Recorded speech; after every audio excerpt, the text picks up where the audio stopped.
Ayan mga ka-proud, pasaan muna kami ng avocado dahil malayo kami sa kalsada. Ayan. So nandito yung aking mga kasamang mga gwapo. Yes, si Boss Arion at si Boss Dave.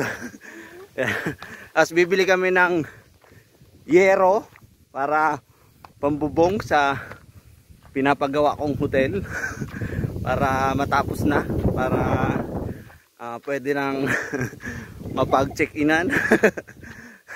Yun, sa mga gustong pumasyal dito, ayan, napakaganda ng view dito sa amin. Ayan, ini-enjoy ko talaga.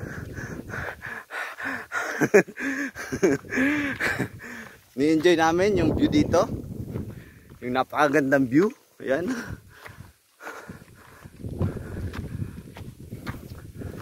So yun,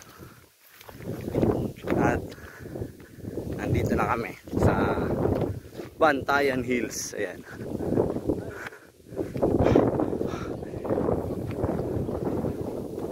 Hingal-hingal talaga ako. Ayan.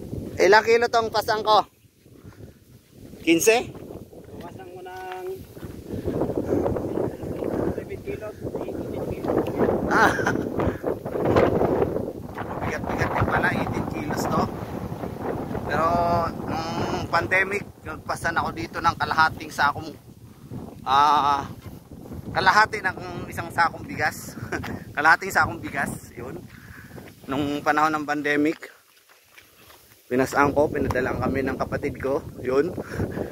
Dahil di ko dinala nun ng kabayo ko, kaya yun. Tapos ngayon, inubos ko ng binenta ko na yung mga kabayo ko, kaya ngayon, pasan-pasan muna kami. Tsaga-tsaga lang habang hindi pa kami mayaman. Tapos mamamasyal kami dun sa Samsung House. Ayan. Mag-Samsung pa ta? Yo, baka may libre dyan. Shout out. Shout out, boss Rodel. And Madam Rowena. Ayan. Yan. Oh, dito muna tayo. Oh, dito na lang muna yung aking vlog. Ayan. Maraming salamat sa suporta nyo, and shout out kay Idol Brave Body LB. Ingat ka dyan sa Hong Kong, tsaka kay Bernie Rada. Ayan, shout out sa iyo.